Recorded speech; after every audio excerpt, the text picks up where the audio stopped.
পশ্চিম মেদিনীপুরের নারায়ণগড়ে জলের তলায় সেতু, কেলেঘাই নদীর জল বেড়ে গিয়ে এই বিপত্তি। যোগাযোগ বিচ্ছিন্ন প্রায় 10 থেকে 12টি গ্রামের। দ্রুত সেতু সংস্কারের দাবি তুলছেন স্থানীয় বাসিন্দারা। কি পরিস্থিতি দেখুন, সেতু চলে গেল জলের তলায়। প্রতি বছর একই ছবি, ঝুঁকির পারাপার।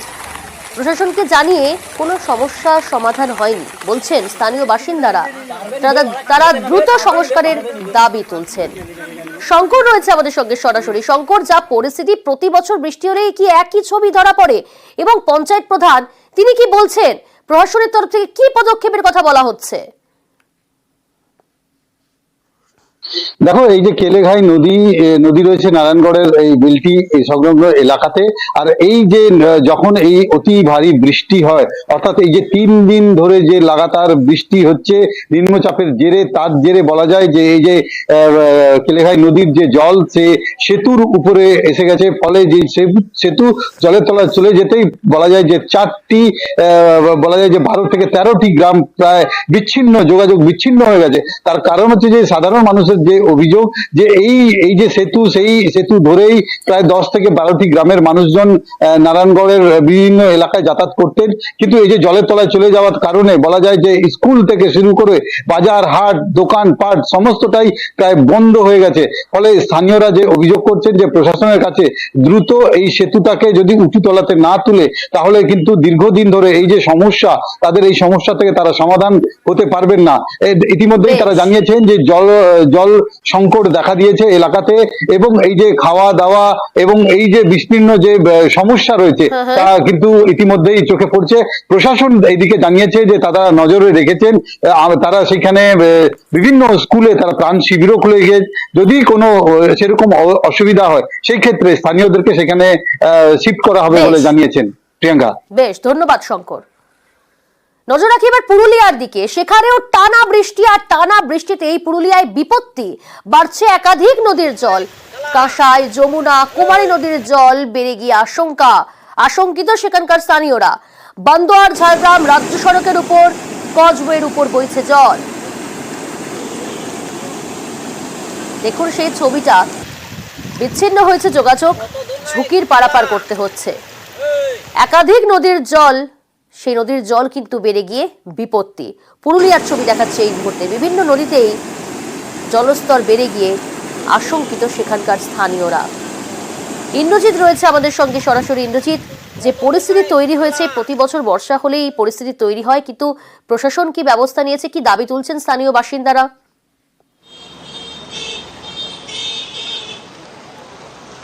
দেখো প্রিয়ঙ্কা, 4 দিন ধরে যে টানা বৃষ্টি হচ্ছে, এরই কারণেই জেলার কাঁসাই, যমুনা, টটকো নদী সহ বিভিন্ন যে নদীগুলো রয়েছে তাতে জলস্তর বেড়েছে। বিশেষ করে একেবারে বানোয়ান ঝাড়গ্রাম রাস্তার উপরে যে ব্রিজগুলো রয়েছে সেখানে একেবারে যমুনা নদীর জল রাস্তার উপর দিয়ে বইছে।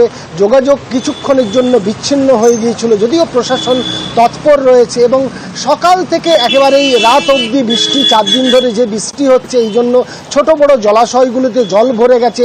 সাধারণ মানুষ কার্যত গৃহবন্দী হয়ে গেছে, অপেক্ষায় রয়েছে কখন একটু জল কমবে, জল কমলেই বাজার হাট বেরোবে, কাজ করবে। আজ সোমবার ছুটির দিন, কিন্তু আজ সোমবার কাজের দিন, এবং এই দিনেও দেখা যাচ্ছে রাস্তায় মানুষের সংখ্যা খুবই কম। তার কারণ যেভাবে বৃষ্টি হচ্ছে 4 দিন ধরে, সেই বৃষ্টিতে যেমন শহরের বহু পুরনো বাড়ি ধসে যাচ্ছে, কাটছে। একদিকে যেমন প্রশাসন তৎপর রয়েছে, সাধারণ মানুষ চাইছে এই বৃষ্টি কমুক এবং স্বাভাবিক আবহাওয়া।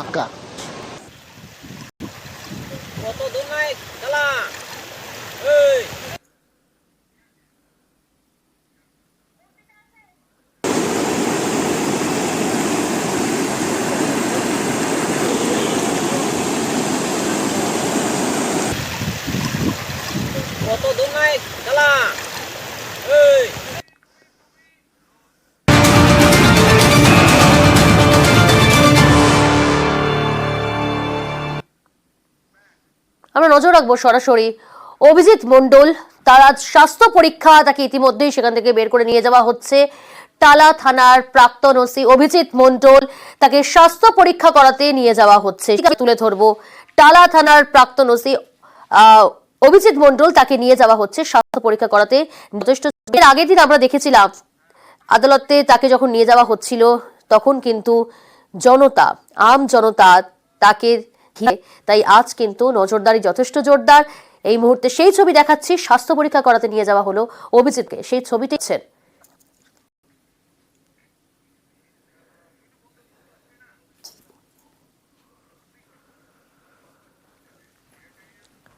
আজিগর কাণ্ডে গ্রেফতার টালা থানার প্রাক্তন ওসি অভিজিৎ মণ্ডল। আপনারা জানেন তাকে আজ নিয়ে যাওয়া হচ্ছে স্বাস্থ্য পরীক্ষা করাতে। সরাসরি সেই ছবি আপনারা দেখতে পাচ্ছেন। অর্পিতা রয়েছে আমাদের সঙ্গে। অর্পিতা, স্বাস্থ্য পরীক্ষা করাতে নিয়ে যাওয়া হচ্ছে অভিজিৎ মণ্ডলকে, এই মুহূর্তে ছবিটা ঠিক কি? দেখো, জানাই যে এই মুহূর্তে তুমি দেখতে পাচ্ছ যে ওসি টালা অভিজিৎ মণ্ডল এবং তার সঙ্গে প্রাক্তন আরজিকরের অধ্যক্ষ সন্দীপ ঘোষ দুজনকেই কিন্তু মেডিকেলের জন্য নিয়ে যাওয়া হচ্ছে বিআর সিং হাসপাতালে। সেখানেই তাদের মেডিকেল পরীক্ষা করানো হবে, কারণ আদালতের যে নির্দেশ, শিয়ালদা আদালতের নির্দেশ প্রত্যেক 24 ঘন্টা অন্তর মেডিকেল করানোর জন্য। সেই কারণে কিন্তু এই দুজনকেই আজকে মেডিকেল পরীক্ষার জন্য কিছুক্ষণ আগে বের করে সিবিআই এর স্পেশাল ক্রাইম ব্রাঞ্চের আধিকারিকরা। এই মুহূর্তে কিন্তু তাদেরকে নিয়ে যাওয়া হচ্ছে এবং সেই ছবি সরাসরি তুমি দেখতে পাচ্ছ। সামনেই রয়েছে সিবিআই এর গাড়ি, যেখানে কিনা এই একদিকে যেমন অভিজিৎ মণ্ডল অর্থাৎ ওসি টালা এবং অন্যদিকে সন্দীপ ঘোষ অর্থাৎ আরজিকরের প্রাক্তন অধ্যক্ষ দুজনকেই কিন্তু মেডিকেল পরীক্ষা করানো হবে। এবং এই মুহূর্তে কিন্তু সিটি সেন্টার প্রায় তারা ক্রস করে গেছে, ওখানের মধ্যে তারা শিয়ালদা আদালতে প্রবেশ করবে। কিছুদিন আগে তুমি জানো যে ওসি টালা যেহেতু তিনি ছিলেন হাসপাতালে, তার শারীরিক কিছু অসুবিধা রয়েছে, সেই কারণে কিন্তু আদালত গতকালকে 3 দিনের সিবিআই তদন্তের নির্দেশ দিয়েছে। সেখানে কিন্তু মূলত যেটা জানা গিয়েছে যে প্রত্যেক 24 ঘন্টা অন্তর মেডিকেল পরীক্ষা করানো হবে, অর্থাৎ শারীরিক যে পরীক্ষা সেটা কিন্তু প্রত্যেক 24 ঘন্টা করাতে হবে। সেই কারণেই আজকে কিছুক্ষণ আগে দুজনকে বের করা হয়েছে। এই মুহূর্তে কিন্তু শিয়ালদা যে বিআর সিং হাসপাতাল, সেখানে তাদেরকে নিয়ে যাওয়া হচ্ছে। সেই ছবি তোমাকে দেখাচ্ছি, যেখানে আর কিছুক্ষণ পরে তারা, তুমি দেখতে পাচ্ছ যে সল্টলেক সিটি সেন্টার কিন্তু ক্রস করছে। আর কিছুক্ষণ পরেই তারা শিয়ালদা যে বিআর সিং হাসপাতাল, সেখানে সমস্ত দিক কিন্তু মেডিকেল সার্ভিস যে চেক আপ, সেই চেক আপ চলবে। এবং সঙ্গে রয়েছে সিবিআই এর কর্তারা রয়েছে, সিবিআই স্পেশাল নিরাপত্তা কোথাও যেন আরো জোরদার করা হয়েছে, কেন এর আগের দিনই আমরা দেখেছি যে তাকে ঘিরে বিক্ষোভ দেখাতে, স্লোগান দিতে, জুতো পর্যন্ত দেখিয়েছে আমজনতা। তারপর আজ নিরাপত্তাও যেন যথেষ্ট জোরদার করা হয়েছে। তাকে স্বাস্থ্য পরীক্ষা করাতে নিয়ে যাওয়া হচ্ছে অভিজিৎ মণ্ডল এবং সন্দীপ ঘোষকে। অনেক ধন্যবাদ। পরিস্থিতির উপর নজর রাখো অর্পিতা।